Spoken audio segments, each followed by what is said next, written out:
They thought your reaction was a guaranteed thing. They saw your kindness as a weakness to be exploited, your patience as a sign of your cowardice. They believed that a person who is kind will always be a victim, and they were ready to feast on your pathetic despair.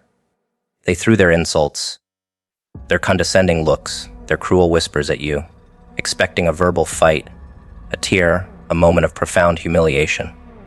They were so confident in their own malevolent genius, so sure that they were the ones who held all the power, that they were completely unprepared for your silence.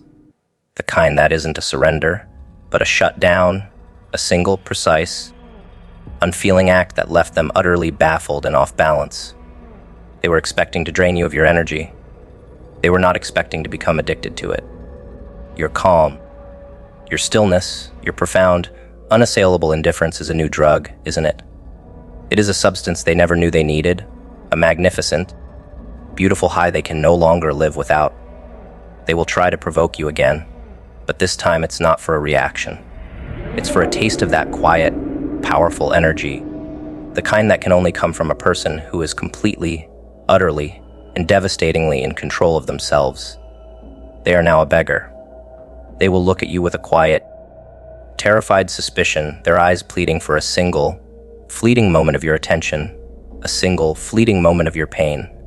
They are not a predator anymore. They are a junkie, and you are the one who holds the needle. This new dynamic is a profound psychological trap. They are now a prisoner of their own pathetic need for a response. The more you deny them your energy, the more they will crave it. The more you refuse to react, the more they will push.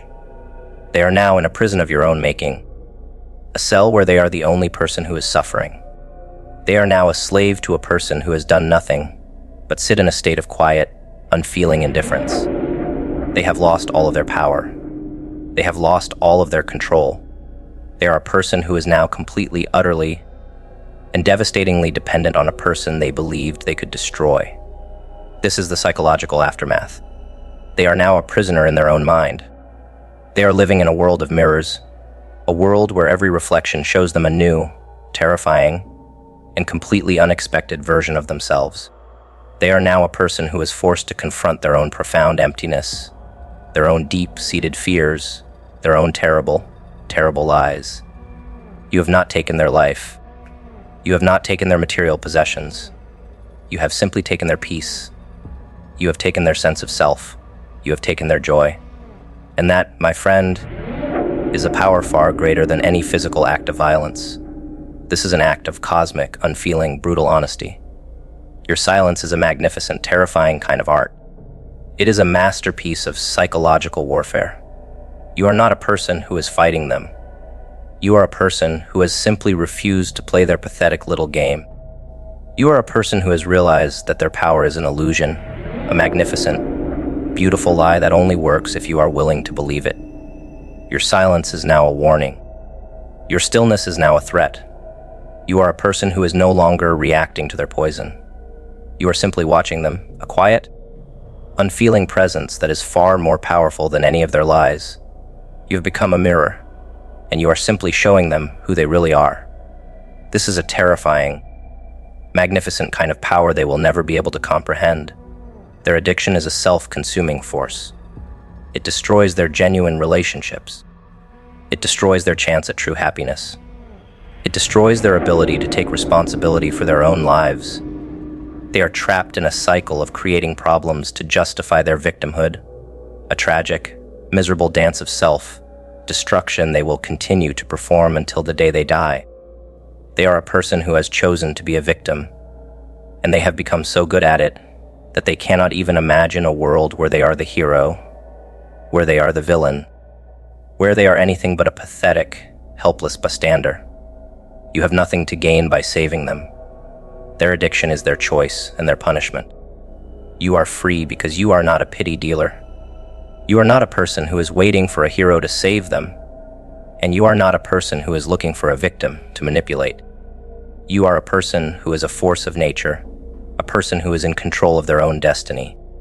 They are a prisoner of their own pathetic need for an audience, and you are simply walking away from the show, a quiet, terrifying presence that is far more powerful than any applause they will ever receive.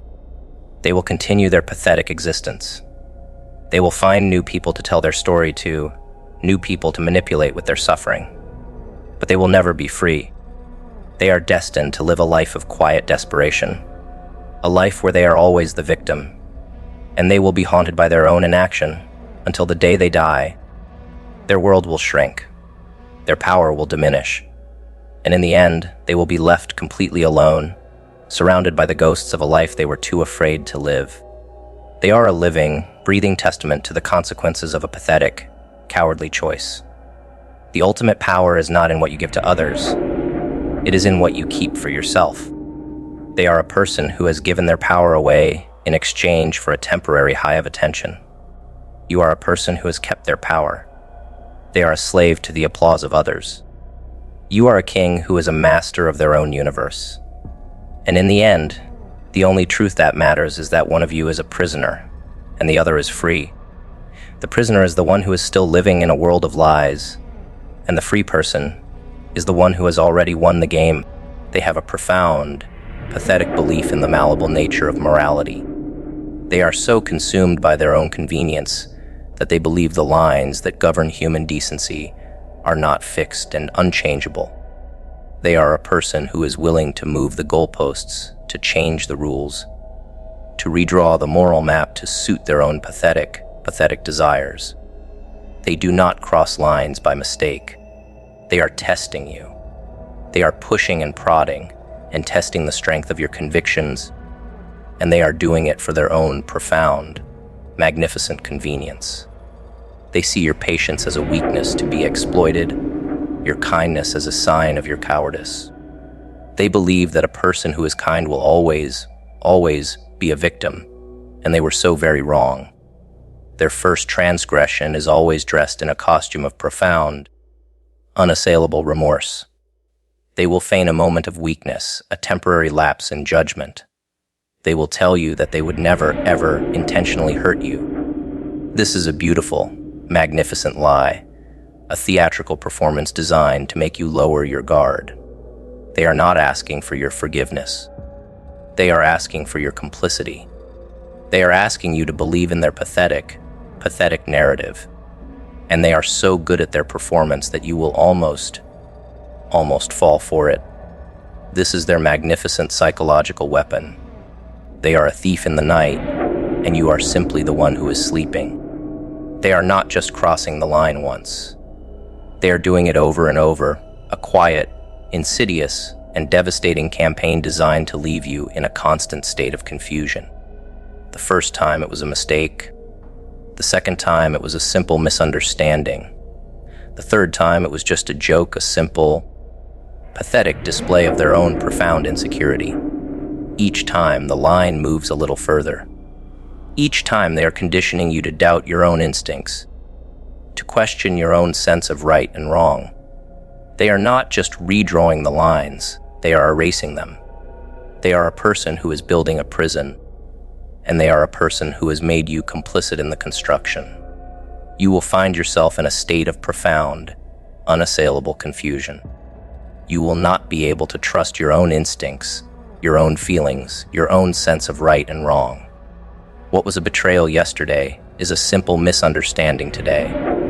What was a violation yesterday is a simple, pathetic display of their own profound insecurity. Their constant redefinitions are a weapon of control. They are a person who is trying to make you feel so off balance, so uncertain, so confused, that you will be willing to accept any reality they are willing to offer you. They are a person who has made you a prisoner in a cage they have built with your own pathetic love.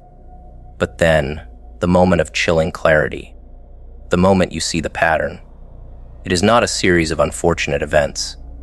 It is a deliberate, calculated, and unfeeling campaign. Their apologies are a pathetic script. Their remorse is an act. The whole thing is a magnificent lie. Their accidents are not mistakes. They are a quiet, unfeeling act of aggression, a terrifying, magnificent testament to their own profound, magnificent emptiness. You will see them for what they are. A pathetic, little person who has to change the rules to win, a person who is so afraid of losing that they are willing to destroy the very game they are playing. Their power is an illusion, a magnificent, beautiful lie that is built on your belief in their rules. When you see them for what they are, a person who needs to change the rules to win, you see their profound weakness. You see their pathetic desperation. You see their utter and complete insignificance. Their power is not in their strength, but in your weakness. It is in your willingness to play their pathetic little game. You are a person who has just been robbed, and you are a person who has finally, mercifully, come to the profound realization that you are the only person who can take back what was stolen. And so, you will begin to fight back, not with a shout, not with an argument, not with a confrontation. You will fight back with a quiet, unfeeling defiance. You will make your own choices. You will walk your own path. You will live your own life. You will look at them with a cold, unfeeling stare, and you will simply refuse to play their game anymore. You do not have to give them a reason. You do not have to give them an explanation.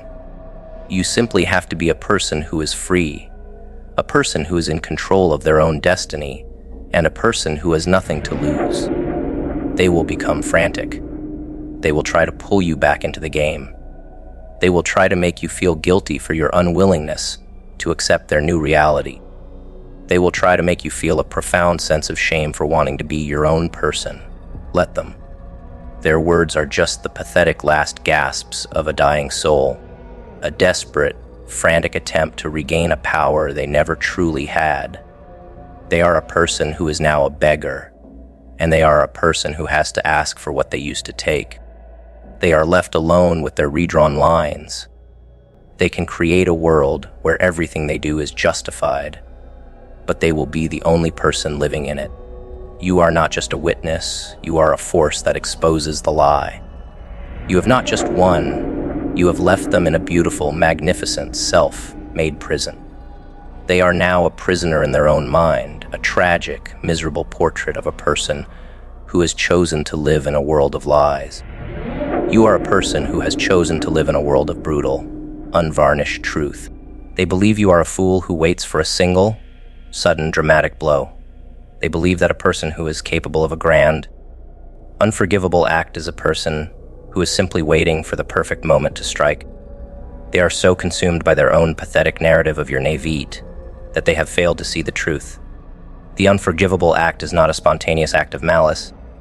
It is a meticulously, unfeelingly, and brilliantly executed plan. It is a masterpiece of psychological warfare that was set in motion long before you ever saw the first sign. They were not waiting for a moment to strike. They were building a magnificent lie, and the unforgivable act was just the grand finale. They were watching you, weren't they? They were studying your trust, your kindness, your loyalty, not to appreciate them, but to find the one tiny flaw that would allow them to destroy you.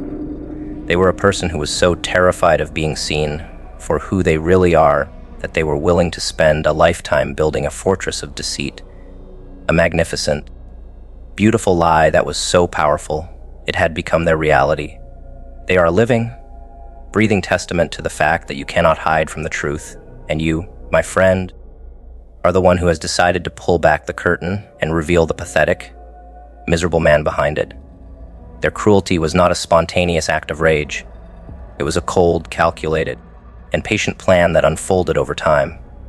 When you finally saw a red flag, a quiet warning, a simple, pathetic display of their own profound insecurity, you thought it was a new problem. You were wrong.